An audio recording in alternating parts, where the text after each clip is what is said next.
all for coming out here this morning. My name is Brian Manley. I'm the Chief of Police at the Austin Police Department. Fred Milanowski here, the Special Agent in charge for ATF. Christopher Combs, the Special Agent in charge for the FBI. I have Austin Mayor Steve Adler and City Manager Spencer Cronk and several other members of Assistant City Manager Ray Ariano and several members of the Austin Police Department's executive team.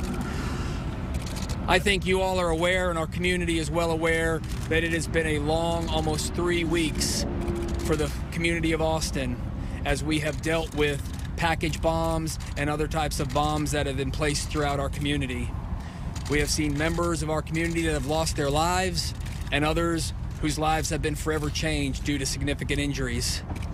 We have talked many times over the past couple of weeks about the level of partnership that has taken place with our federal officials, our local officials, and our police department to bring this to an end. And through all of this hard work, we identified several leads throughout the course of the weeks. But beginning within the past 24 to 36 hours, we started getting information on one person of interest that we continued to work on and continue to develop. And as we continued to do our investigations, this person of interest ultimately moved to being a suspect. And that's what we started focusing on, was his involvement in these crimes. Late last night and early this morning, we felt very confident that this was the suspect in the bombing incidents that took place in Austin. We had surveillance teams looking for this suspect, and we ultimately located the vehicle that this suspect was known to be driving, and witnesses told us he was driving. And in fact, we found that at a hotel right up the road here in Round Rock.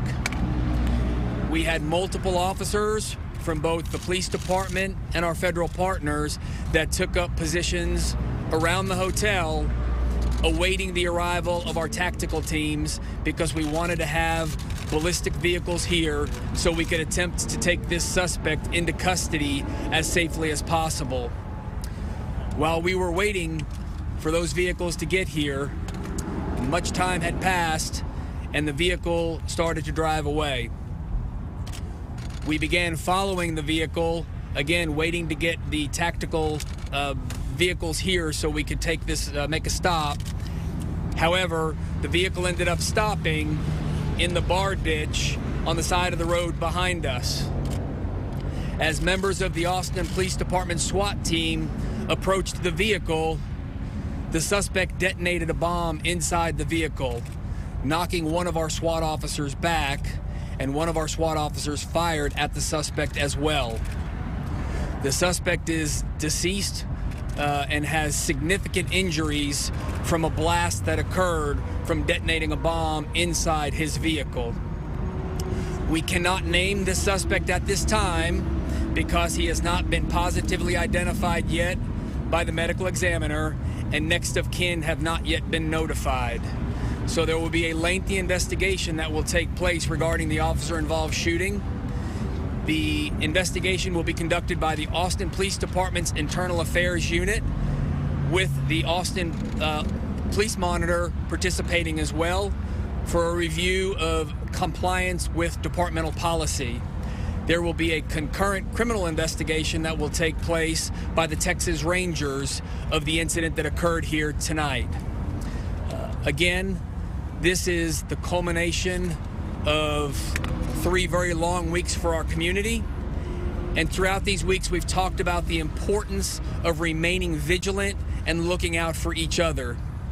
I want to continue that message as we stand here this morning, though, because we don't know where this suspect has spent his last 24 hours, and therefore we still need to remain vigilant to ensure that no other packages or devices have been left through the community. So as we go through the day today, we want the community to remain vigilant, but I also want to look at where we are now in Round Rock and remind our neighboring communities of Round Rock and Cedar Park and the other cities that we do not know where he has been in the past 24 hours, and we need your communities to remain vigilant as well. And again, if you see something that looks suspicious, if you see something that's out of place, if you see something that gives you concern, call 911 and let us know so that we don't experience any more tragedies in our communities, because we've had far too many over the past 3 weeks. I again want to thank the tremendous support and participation that we have had from our federal partners. And since this is still an ongoing investigation, we're not going to release a lot of the specific details that led to the incidents that occurred tonight. We did have one officer who was injured when that bomb detonated as he approached the vehicle, suffering minor injuries. And then we had one officer, as I mentioned earlier, that fired his weapon at the suspect. That officer has been with the Austin Police Department for 11 years and again is a member of our SWAT team. As is our standard practice, he will be placed on administrative duty while we conduct the necessary investigations into what happened here. I'm now going to turn it over for comments to Special Agent Maliski of the ATF. Thank you. The unprecedented level of cooperation and partnership from the law enforcement agencies at the local, state, and federal level allowed each of our agencies to bring a different skill set to bear and identify this subject. And fortunately tonight we're able to bring this part of the investigation to a close. I also want to thank the public who continue to support us and cooperate with us and continue to send in tips. And as the chief said, we want them to continue to be vigilant. We are concerned that there still may be other devices out there, and we want to make sure that if people see suspicious packages or bags, they continue to call 911 and report that to the police so we can respond and deal with those packages. Thank you.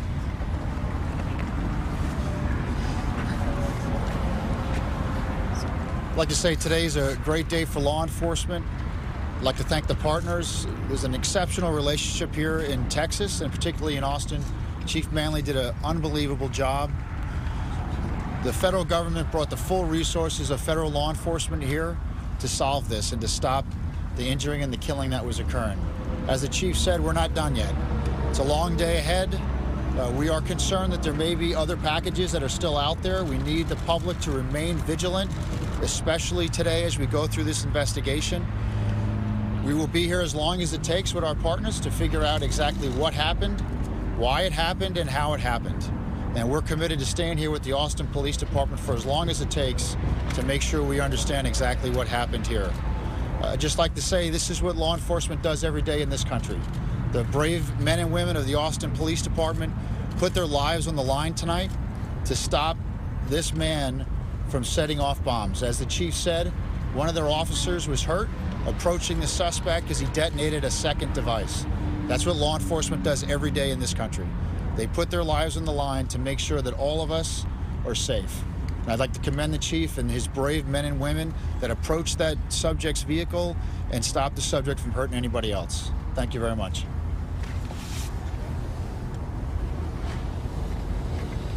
I understand that the investigation is continuing and that everyone still is urged to be vigilant and look for things that are out of place. But that said, gentlemen, on behalf of an incredibly thankful community, I just want to say thank you. And if you would pass that on to the men and women that you work with. Chief Manley, to you and to your officers, to this literally army of both neighboring cities and state and federal agencies. Thank you.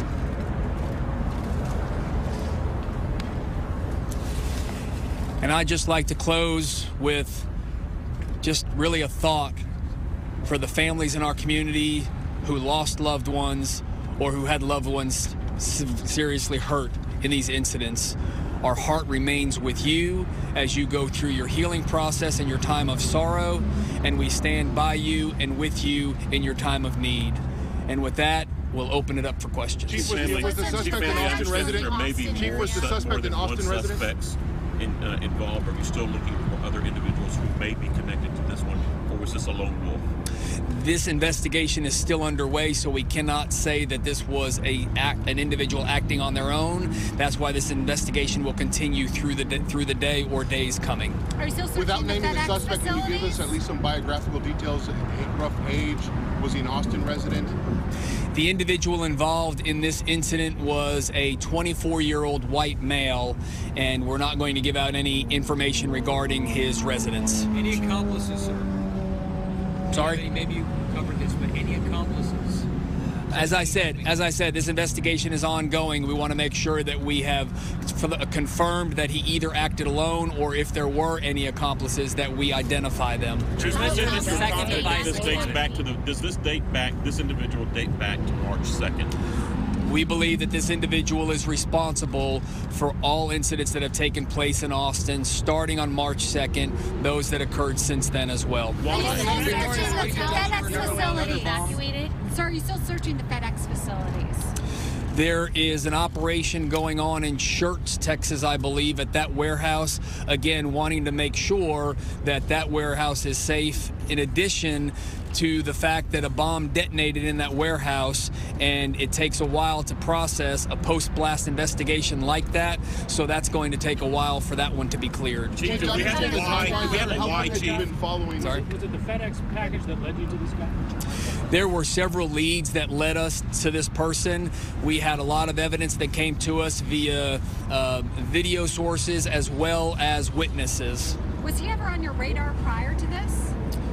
This was a subject that we had developed over the course of the investigation, but we became very interested in him over the past couple of days. Chief, do we have a why? You know, that's the one thing we don't have right now, is a motive behind this. We do not understand what motivated him to do what he did, and that will also be part of the continuing investigation as we try to learn more about him and to understand why he took the actions that he did. Contact the suspect?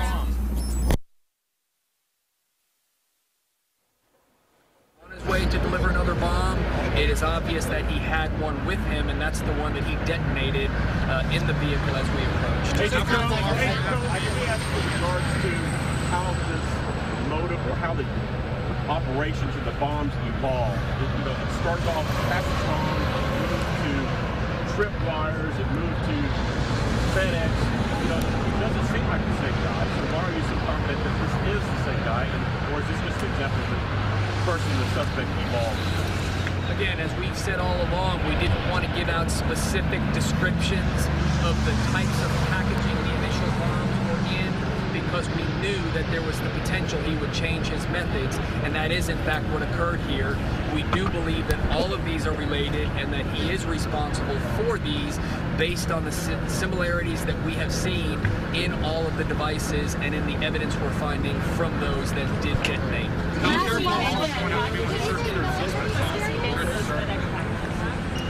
The FedEx packages, we're not going to identify who they were being mailed to. However, we have been in contact with them.